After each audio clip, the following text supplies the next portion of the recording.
இந்த மேடையில் அமர்ந்திருக்கும் நண்பர்களுக்கும் என்னுடைய வணக்கத்தை தெரிவிச்சுக்கிறேன்.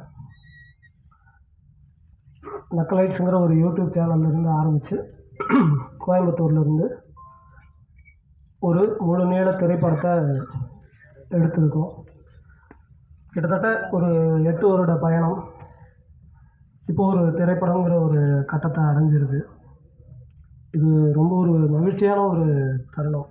இந்த திரைப்படம் சாத்தியமானதுக்கு பல பேர் காரணம். முதல்ல இந்த திரைப்படம் ஒரு திரைப்படமாக வந்து ஒரு முழு நிறைவை அடையிறதுக்கு ஒரு என்ஜின் மாதிரி எங்களுக்கு பேக் எண்டில் இருந்து இரவும் பகலும் உழைத்து எங்களுக்கு வேணுங்கிற சப்போர்ட்டு கொடுத்து இந்த படத்தை நிறைவு செய்கிறதுக்கு உதவிய நக்கலைட்ஸ் குடும்பத்தினர் அனைவருக்கும் நான் என்னுடைய முதல் நன்றி தெரிவிச்சுக்கொள்கிறேன். ஏன்னா அவங்களுடைய அந்த சப்போர்ட் இல்லாமல் ஒரு திரைப்படத்தை எங்களால் முழுமையாக ஃபோக்கஸ் பண்ணி எடுத்துருக்க முடியாது. ரெண்டாவது, குடும்பஸ்தன் அப்படிங்கிற கதையை கேட்டோடனே பல பேர் அந்த சொல்லினாலே அது ஏதோ ரொம்ப பழசு அப்படின்னு நினைக்கிறாங்க. But it is as fresh as an apple, as fresh as an orange. ஆப்பிளும் ஆரஞ்சும் பல ஆயிரக்கணக்கான ஆண்டுகளாக இருக்குது. ஆனால் இன்றைக்கும் ஒரு புது ஆப்பிள் தான். அது மாதிரி தான் குடும்பஸ்தனும். ஏன்னா இந்த பேர் ஒரு டிசீவிங்கான பேர், ஏமாத்தும். ஆனால் ஒரு ஹிப்ஹாப் பாட்டை கோரியோகிராஃப் பண்ண மாதிரி தான் இந்த படத்தை ஆக்சுவலாக எடுத்துருக்குறோம். இந்த ஸ்கிரிப்டை லேசில் யாரும் நம்ப மாட்டாங்க. ஆனால் இந்த ஸ்கிரிப்டை நம்பி நாங்கள் முதல்ல சொல்லும்போதே ஒரு கதாநாயகனுக்கான வழக்கமான தமிழ் சினிமாவை சொல்கிற லட்சணங்களில் இருந்து எல்லாம் வேறுபட்டு ஒரு சராசரியாக நம்ம பார்க்கக்கூடிய ஒரு குடும்பஸ்தன், அது ஒரு ஆணாகவும் இருக்கலாம் பெண்ணாகவும் இருக்கலாம், தன்னுடைய குடும்பத்துக்காக, குடும்பத்தில் உள்ள உறுப்பினர்களுடைய மகிழ்ச்சிக்காக எல்லா துன்ப துயரங்களையும் தான் எடுத்து அனுபவிச்சுக்கிட்டு தன்னுடைய துன்பத்தை வெளிப்படுத்தாமல் இரவும் பகலும் உழைச்சிக்கிட்டே இருக்கிற எல்லா மனிதர்களும் ஒரு ஹீரோ தான் அப்படிங்கிறதா இந்த கதை சொல்ல வருது.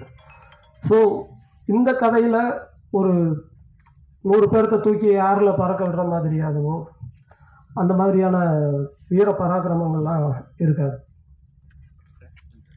அப்போது இந்த ஒரு ஹீரோ யார் நம்புவாங்க அப்படிங்கிற ஒரு சூழ்நிலையில் இந்த படத்தை மணிகண்டன் சார் அவரை இந்த கேரக்டர் பண்ணால் ரொம்ப பொருத்தமாக இருக்கும்னு நானும் ராஜேஷும் நம்பினோம். இந்த ஹீரோ நம்பி வந்தார். இந்த கதையை அவர் நம்பினார். இந்த கதை கண்டிப்பாக ஜெயிக்கும் அப்படின்னு சொன்னார். இந்த கதையின் மீது எங்களுக்கு இருந்த நம்பிக்கையை அவர் மேலும் வலுப்படுத்தினார்.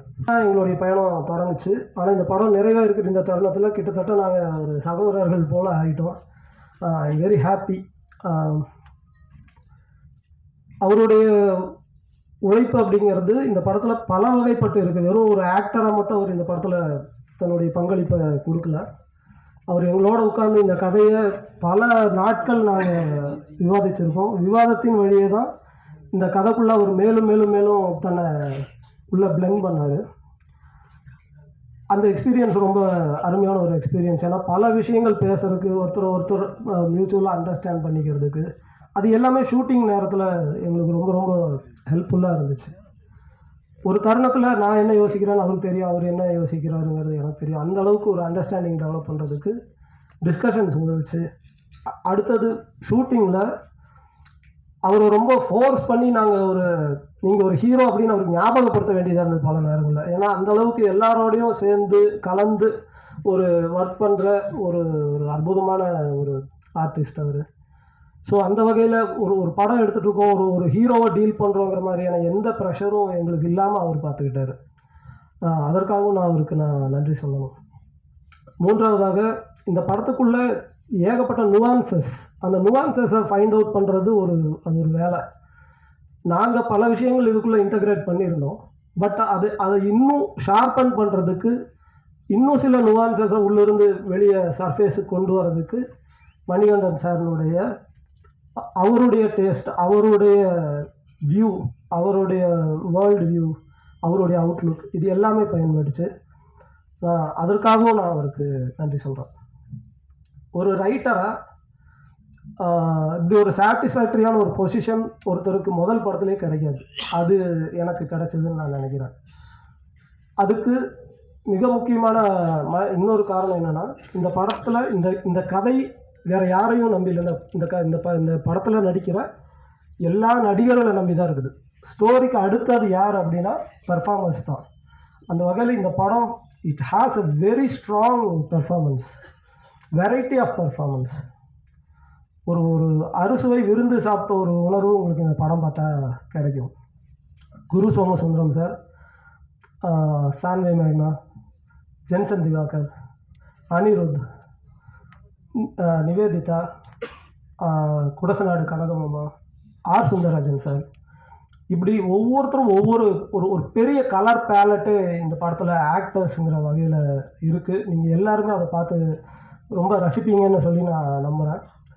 அடுத்ததாக இந்த திரைப்படத்தினுடைய இசையமைப்பாளர் வைசாக் பற்றி சொல்லணும். ஏன் அப்படின்னா, இந்த படத்துக்கு மியூசிக் கம்போஸ் பண்ணுறது, குறிப்பாக ஆர்ஆர் பண்ணுறது ரொம்ப ஒரு சேலஞ்சான ஒரு விஷயம். ஏன்னா இந்த படத்தினுடைய எடிட்டிங் பேட்டர்னே ரொம்ப வித்தியாசமானது. காட்சிகள் ரொம்ப வேகமாக நகரும், நிறைய துண்டான காட்சிகள், மாண்டேஜஸ் நிறையா இருக்குது. அதுக்கு ஒரு கோர்வையாக ஆர்ஆர் பண்ணுறதுங்கிறது சாதாரண விஷயம் இல்லை.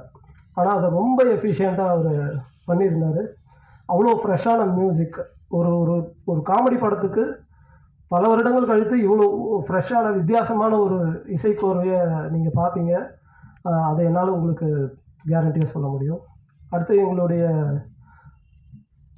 டீம் மெம்பர்ஸான எங்களுடைய சினிமாட்டோகிராஃபர் சுஜித் அவர்கள், கண்ணன் பாலு, இவங்களை பற்றி நான் தனியாக பெருமையாக பேசுகிறதுங்கிறது அது என்னை பற்றி நானே பேசிக்கிற மாதிரி. ஆனால் அவங்களுடைய முழுமையான உழைப்பை அவங்க இந்த படத்துக்கு கொடுத்துருக்காங்க.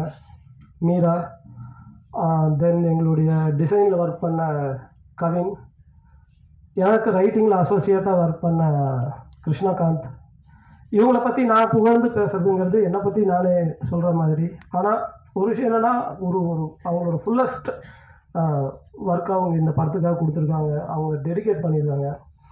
பல பர்சனல் லைஃப்பில் இருந்த ரொம்ப சிக்கலான சுச்சுவேஷன்ஸில் கூட அதெல்லாம் கூட அவங்க அட்டன் பண்ணாமல் இந்த படத்துக்காக வந்து ஒர்க் பண்ணாங்க. அவங்களுக்கு நான் இந்த நேரத்தில் என்னுடைய மனமார்ந்த நன்றிகளை தெரிவிச்சுக்கிறேன். மோரோவர், இந்த படம் நான் பேசுகிறது ரொம்ப சீரியஸான டோனில் இருக்குதுன்னு நினைக்கிறேன். ஆனால் படம் அப்படி இருக்காது. நீங்கள் எல்லாருமே ரொம்ப செலிப்ரேட் பண்ணி என்ஜாய் பண்ணி பார்க்குற வகையில் தான் இந்த படத்தை எடுத்துருக்கோம். ஏன் அப்படின்னா, வாழ்க்கை அப்படிங்கிறது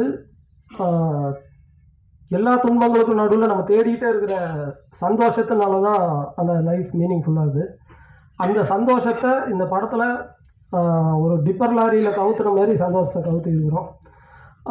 நீங்கள் பார்த்து என்ஜாய் பண்ணணும்னு சொல்லி நான் உங்களை கேட்டுக்கிறேன். எங்களுடைய ப்ரொடியூசர் பற்றி நான் சொல்லணும், வினோத் சார் பற்றி. வினோத் சார் என்னுடைய சகோதரர் போல்.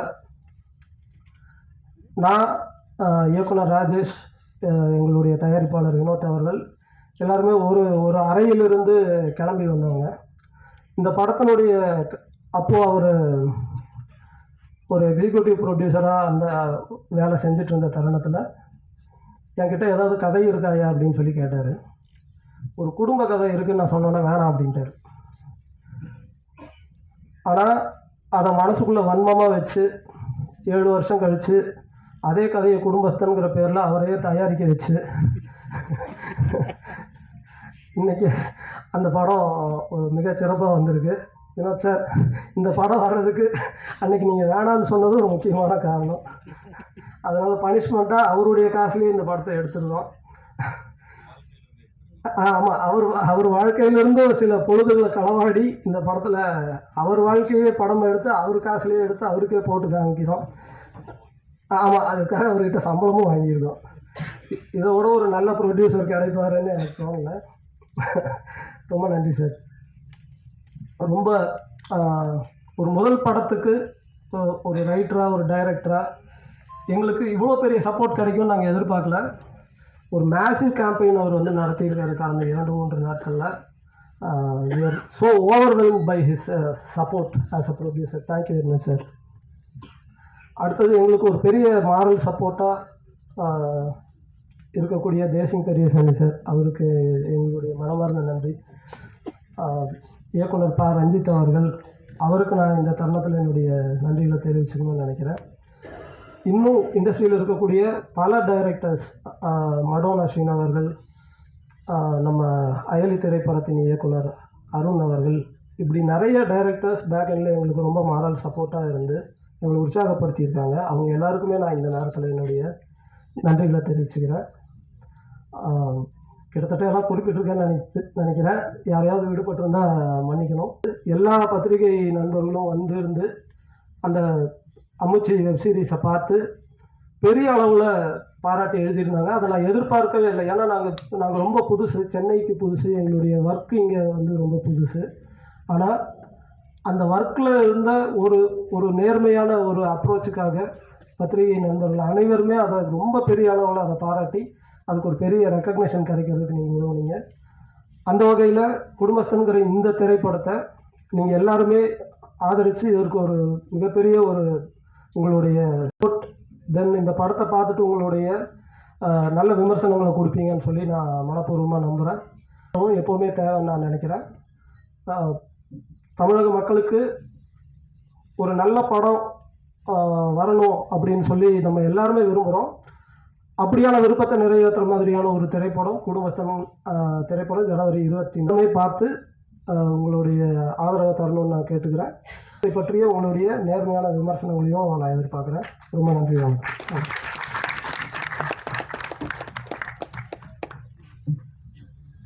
நடிகர் திரு ஜென்சன் நடிகர் திரு ஜென்சன் திவாகர் அவர்களை மேடை கலைக்கிறோம். லப்பர் பத்துல இவர் நம்ம